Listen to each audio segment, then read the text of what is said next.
rekan-rekan mahasiswa PJJ PAI, UIN SSC. Alhamdulillah pada siang hari ini kita bisa mengadakan GIMIT, yaitu dalam rangka diskusi makalah moderasi beragama dalam hubungan antar agama, yang mana dalam hal ini sebagai pemateri Ibu Syarifah, kepada beliau dipersilahkan.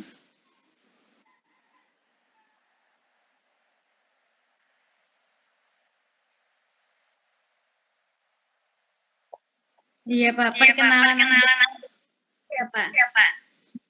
Boleh Bu, boleh.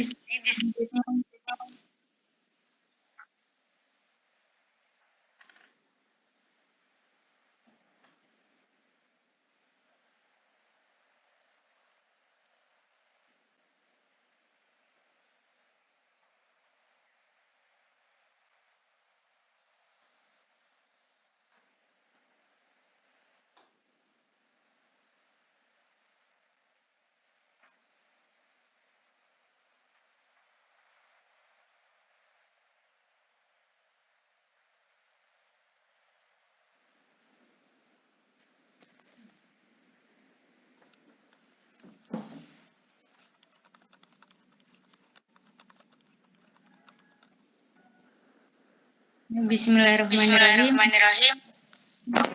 Warahmatullahi wabarakatuh. Assalamualaikum warahmatullahi wabarakatuh. Saya dari kelompok 3 akan mempresentasikan tentang moderasi beragama dalam hubungan antara agama. Latar belakangnya adalah tujuan utamanya dalam penerapan ajaran agama Islam ini terkait moderasi beragama dalam hubungan antar agama agar terjalinnya kerukunan antara umat Islam dengan penganut agama-agama lain di Indonesia.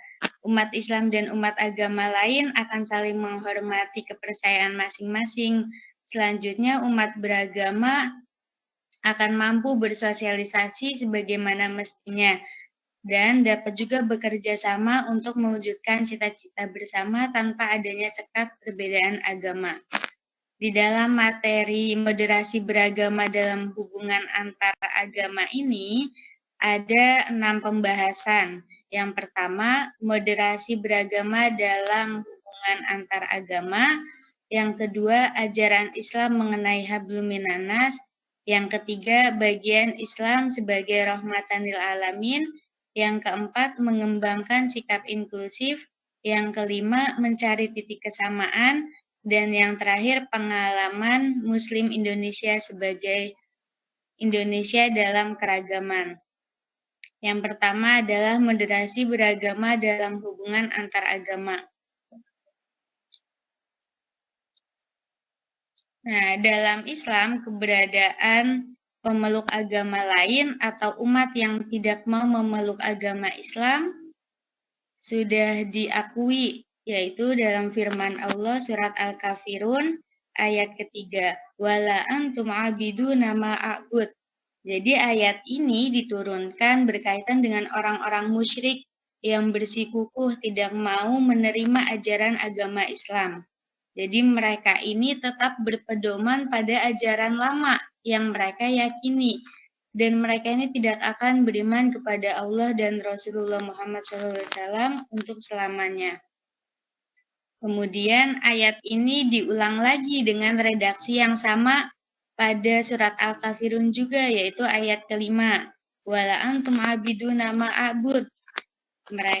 Allah mengulangi ayat ini lagi sebagai bentuk penekanan. Karena mereka ini benar-benar tidak akan pernah beriman kepada Allah. Bahkan ayat terakhirnya dari surat Al-Kafirun, lakum dinukum waliyadin. Pernyataan di dalam surat Al-Kafirun ini merupakan bentuk pengakuan bahwa Tuhan yang disembah oleh umat Islam tidak sama dengan Tuhan mereka. masing-masing kepercayaan sendiri dan yang penting adalah tidak saling mengganggu. Dalam ayat lain juga dipesankan bahwa la ikraha fiddin qad tabayyana rusydu minal ghayyi, yaitu tidak ada paksaan di dalam agama, sesungguhnya telah jelas jalan yang benar daripada jalan yang sesat. Ibnu Katsir dalam kitab tafsirnya menjelaskan bahwa janganlah memaksa seorang pun untuk masuk ke dalam Islam. Jadi kita nggak boleh nih maksa-maksa orang buat masuk agama Islam, karena sebenarnya agama Islam itu sudah sangat jelas dan sangat gamblang. Karena itu tidak perlu ada lagi paksaan untuk memasuki agama Islam.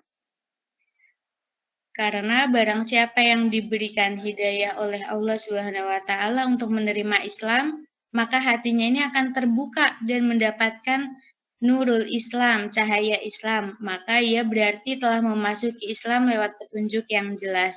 Sebaliknya, barang siapa yang masih tetap dibutakan hatinya oleh Allah, mereka yang belum mendapatkan hidayah, maka mereka tidak perlu dipaksa-paksa lagi untuk memeluk agama Islam, karena memang mereka yang belum mendapatkan hidayah. Bahkan ditegaskan oleh Ibnu Katsir, tidak ada manfaat jika masuk Islam dalam keadaan terpaksa. Karena apa? Karena agama adalah soal keyakinan, sehingga tidak perlu memaksa orang lain meyakini sesuatu yang tidak diyakininya. Hanya Allah yang bisa memberikan hidayah kepada manusia untuk meyakini ajaran agama Islam. Yang kedua, ajaran Islam mengenai hablum minan nas. Jadi salah satu poin ajaran Islam mengenai moderasi beragama adalah adanya keseimbangan dalam hubungan dengan Allah, yaitu hablum minallah yang berkaitan dengan ibadah-ibadah ritual. Itu hablum minallah ini bagaimana hubungan kita dengan Allah.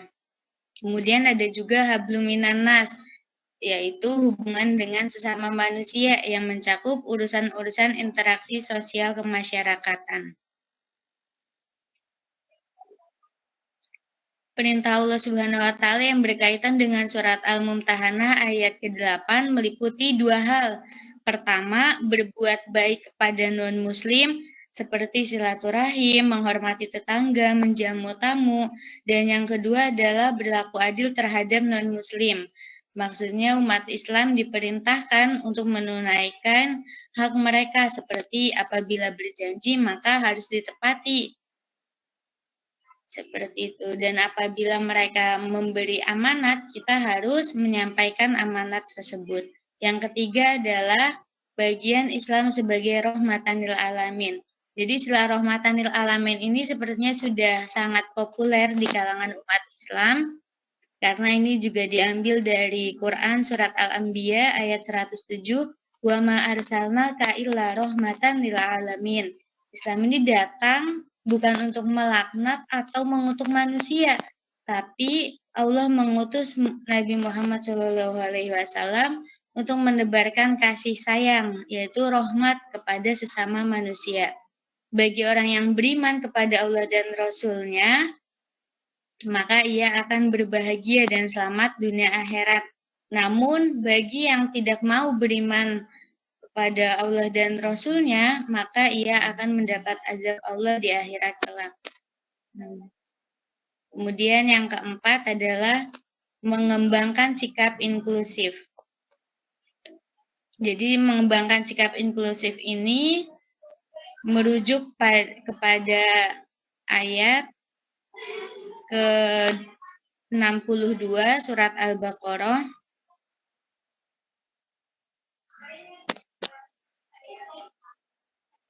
Innal ladzina amanu wal ladzina hadu wan nasara was-sabiin man amana billahi wal yaumil akhir wa amila sholihan walahum ajruhum inda rabbihim wala khaufun alaihim walahum yahzanun. Sesungguhnya orang mukmin, Yahudi, Nasrani, Sabiin, siapa saja di antara mereka yang benar-benar beriman kepada Allah kemudian beramal soleh, maka mereka akan menerima pahala dari Allah. dan mereka tidak ada rasa kekhawatiran dan tidak ada kesedihan pula di dalam hati mereka, yaitu orang-orang yang beriman. Kemudian sikap inklusif ini tidak hanya berkaitan dengan penerimaan nilai-nilai atau kebenaran yang datangnya dari orang lain atau penganut agama lain, akan tetapi juga mau bergaul dengan orang lain, kelompok, atau penganut agama, maka ini adalah termasuk sikap inklusif. Umat Islam tidak perlu menjaga jarak dengan pemeluk agama lain dalam pergaulan sehari-harinya. Jadi kita juga tidak boleh membeda-bedakan. Hal ini tentunya berkaitan dengan persoalan amalia atau muamalat aktivitas sehari-hari, tidak berkaitan dengan persoalan ibadah yang hubungannya dengan kepercayaan agama masing-masing. Jadi tentang agama kita harus tetap teguh pada pendirian kita, yaitu memeluk agama Islam. Namun dalam hal muamalat, dalam hal keseharian, kita harus sama-sama saling menghormati. Yang kelima adalah mencari titik kesamaan, perspektif. Perspektif Islam mengenai moderasi beragama mengajarkan umat untuk mencari titik kesamaan dalam hubungan dengan sesama Muslim. Jadi, walaupun berbeda agama, kita harus mencari titik kesamaannya.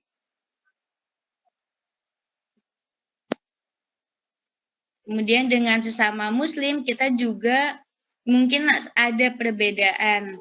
Nah, tapi kita harus tetap mencari jalan keluarnya agar tidak terjadi perpecahan. Yang keenam, pengamalan Muslim Indonesia dalam keragaman. Islam di Indonesia sebagai Islam toleran masih diakui di seluruh dunia saat ini. Ini yang harus dipertahankan. Jadi menurut negara-negara lain, Islam yang ada di Indonesia adalah Islam yang paling toleran terhadap agama lain. Umat Islam selalu mendorong terciptanya hubungan yang harmonis antar pemeluk agama. Setidaknya bagi agama-agama yang telah diakui keberadaannya di negeri ini wajib diberikan fasilitas dan perlindungan, baik oleh pemerintah termasuk juga masyarakat. Mungkin ada ketegangan, bahkan disharmoni antar umat beragama seringkali diakibatkan karena persoalan politik setempat, termasuk dalam mendirikan tempat ibadah dan untuk menjalankan ibadah sesuai agama dan kepercayaannya masing-masing. Jadi kesimpulannya adalah pada beberapa aspek dalam beragama tidak ada perbedaan di antara umat Islam dengan penganut agama lain. Perbedaannya hanya tentang agamanya saja. Namun kesamaannya juga ada, yaitu yang perlu kita kedepankan agar mewujudkan pola hubungan antar agama yang harmonis, tidak saling curiga, dan tidak pula saling bermusuhan. Namun sebaliknya lebih toleran dan bisa bekerja sama dalam urusan-urusan sosial, kemasyarakatan, berbangsa, dan bernegara. Karena sekian materi yang saya sampaikan. Wassalamualaikum warahmatullahi wabarakatuh. Assalamualaikum warahmatullahi wabarakatuh.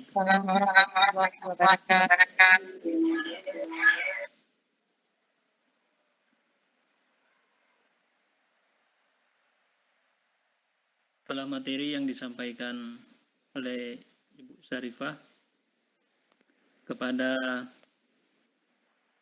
kelompok pembanding, barangkali ada masukan terhadap makalah kami ataupun sanggahan ataupun pertanyaan, dipersilakan.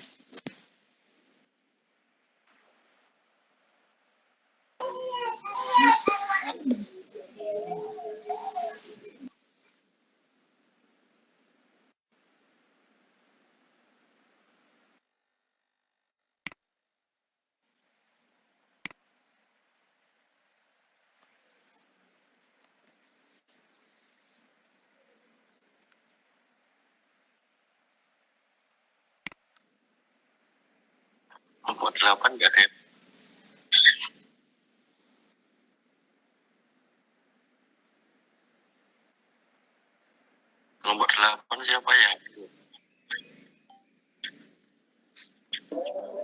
syukur.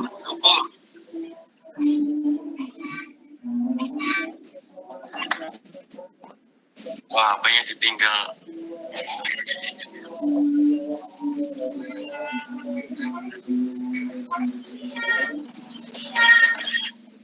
Kalau seumpamanya dari kelompok 8 yang tanya itu saya untuk bertanya boleh.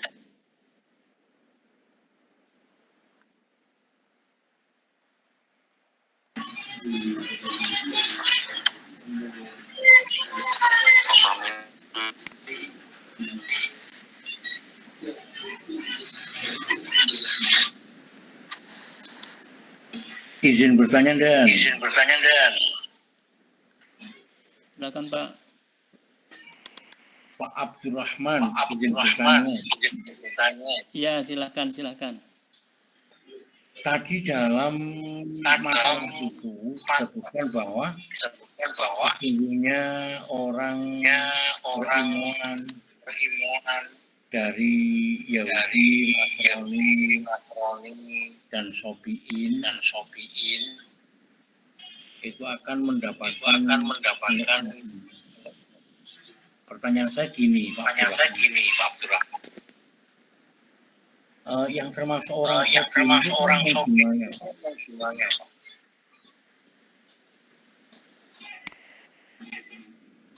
Pak Abdurrahman bisa dimatikan dulu mikrofonnya.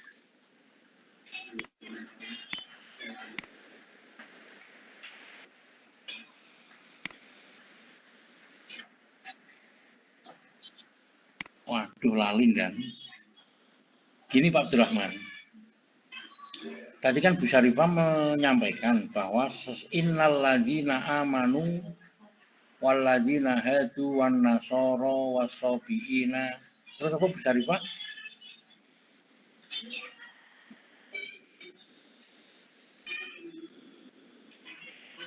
Kok Bu Syarifah kok tertawa sih? Enggak diteruskan? Enggak. Lah, yang pertanyaan saya gini. Orang Sobiin itu orang yang bagaimana?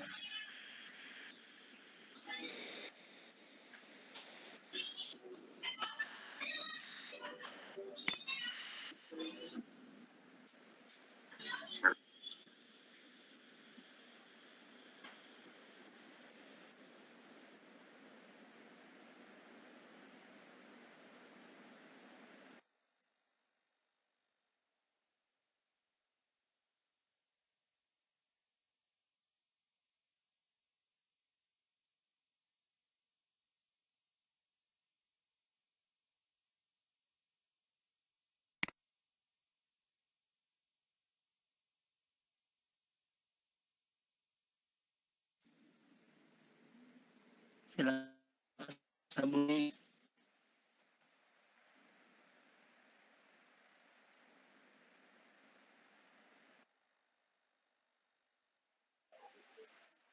Ayo.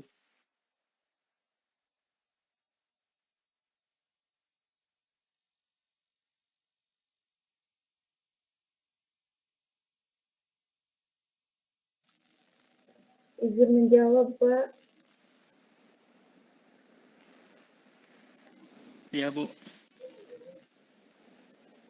Izin menjawab pertanyaan Tamina Nur Rahman. Silakan. Mungkin dari pemaparan yang sudah disampaikan Ibu Sofa, dapat disimpulkan bahwa kata Sobiin itu adalah seluruhnya mengacu pada sebuah kaum sebelum Islam yang terletak di daerah Yaman yang dikenal dengan nama kaum Seba yang beribadah menyembah bintang dan malaikat. Mungkin seperti itu Kak jawabannya.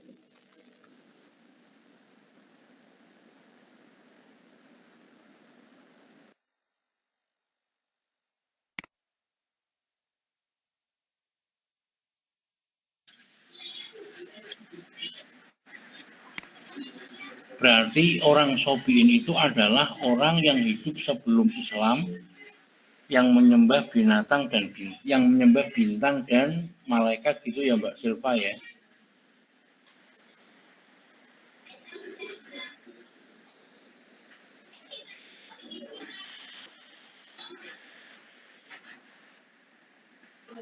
Terus orang Sobiin itu umatnya Nabi siapa, Mbak?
Siap.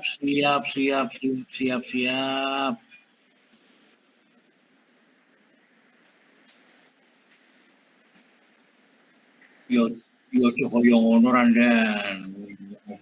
Apa kaya ngono kuwi?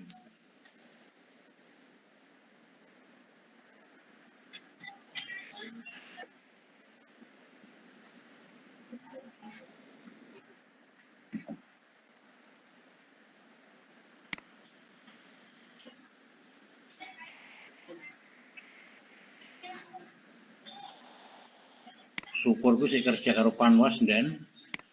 Dik mocok.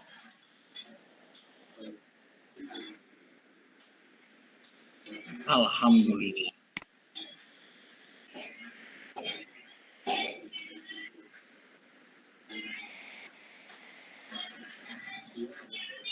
Itu juga lagi.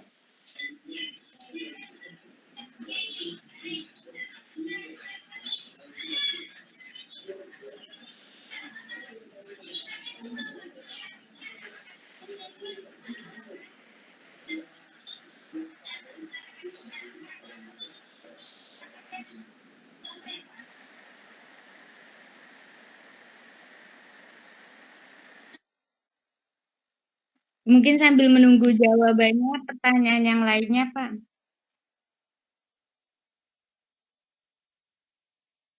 Apa mau satu-satu dulu?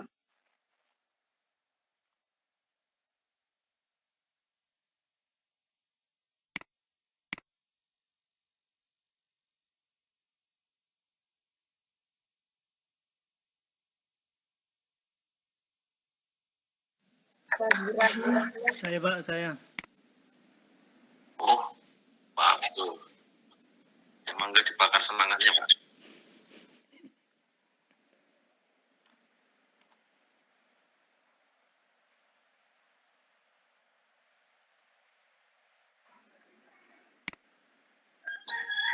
Jadi izin bertanya ini untuk kelompok 3. Jadi ganti lagi. Kebetulan saya juga termasuk kelompok 8 di hukum banding. Seperti yang disampaikan Bu Arifah tadi, ingin menanggapi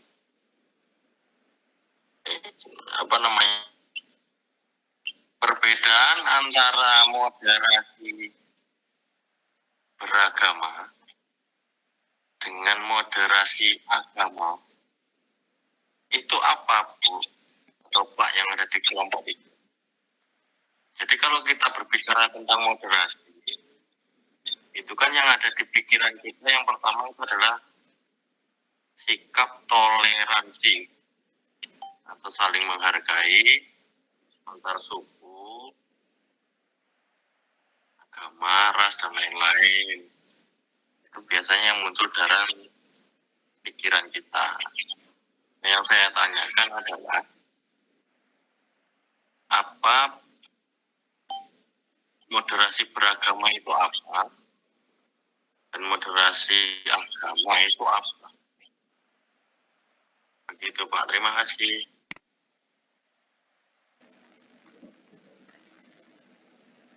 Kak Eko, mohon maaf tadi suaranya kurang jelas. mantul tuh Pak. Bisa, iya pertanyaannya Pak.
Izin menjawab Pak Iko, mungkin yang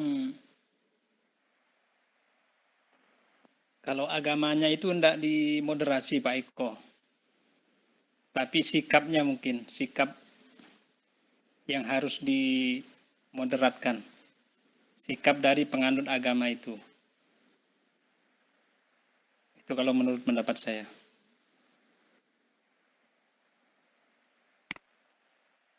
Mungkin Moderasi itu kan bisa dimatikan dulu.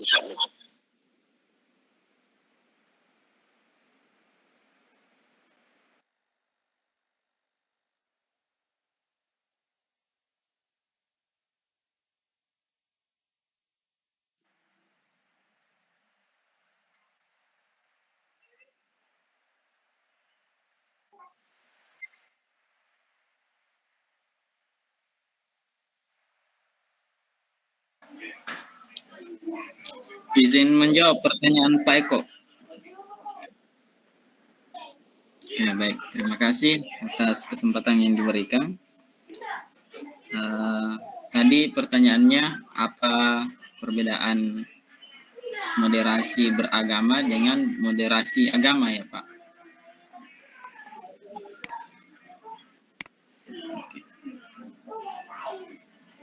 Jadi menurut yang saya pahami bahwa moderasi beragama dan moderasi beragama adalah dua konsep yang berbeda, yang mana merupakan sikap moderat yang menjadi acuan dalam beragama.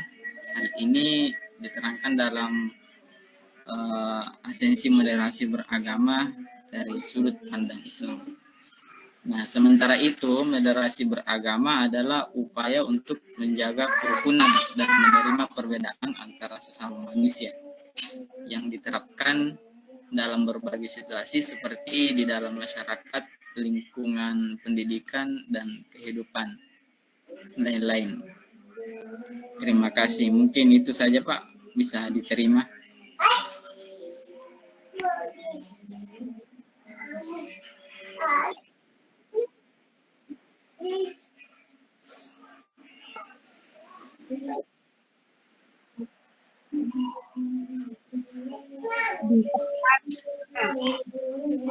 Waktunya kayaknya Pak. Oh begitu ya. Iya.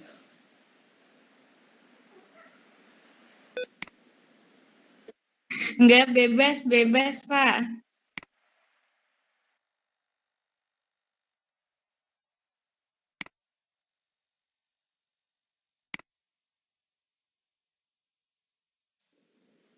Nah, kalau gitu langsung Lanjut.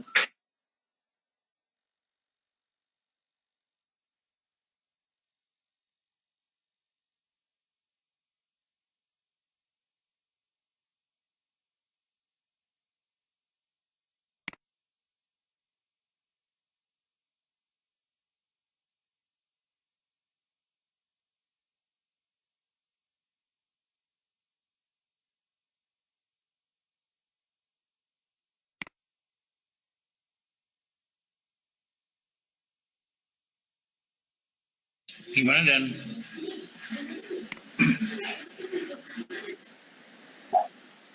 Nambah pertanyaan, oke. Saya mau nambah pertanyaan Dan.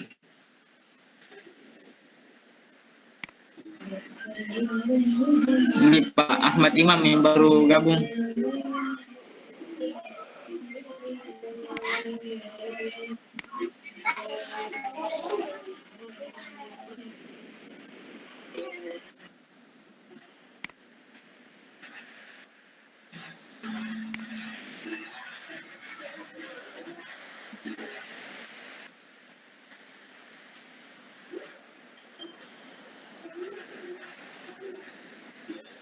Sementara cukup Dan.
Boleh Pak Sabul Kahfi dibacakan kesimpulannya.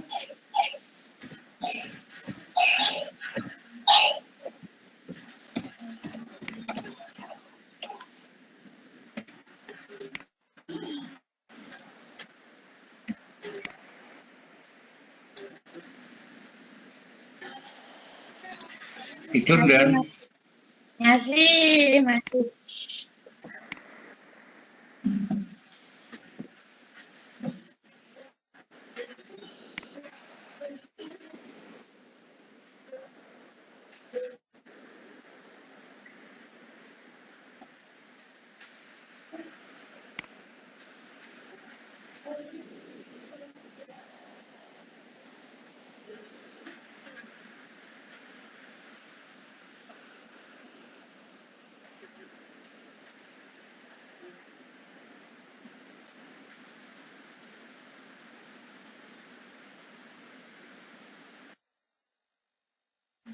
Sing sabar Dan.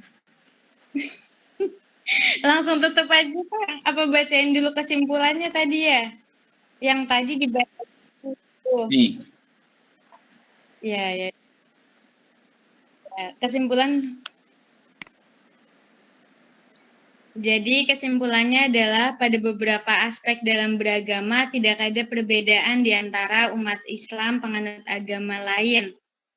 Tapi kita juga ada kesamaannya yang perlu dikedepankan untuk mewujudkan pola hubungan antar agama yang harmonis, tidak saling curiga dan bermusuhan. Namun sebaiknya kita harus lebih toleran dan lebih bisa bekerja sama dalam urusan-urusan sosial kemasyarakatan, berbangsa dan bernegara. Terima kasih.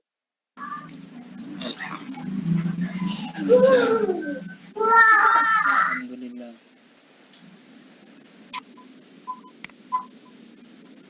Monggo moderator ditutup.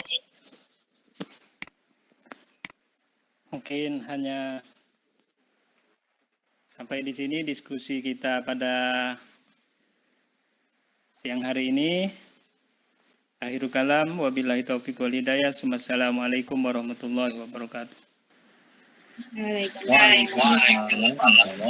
Waalaikumsalam warahmatullahi wabarakatuh.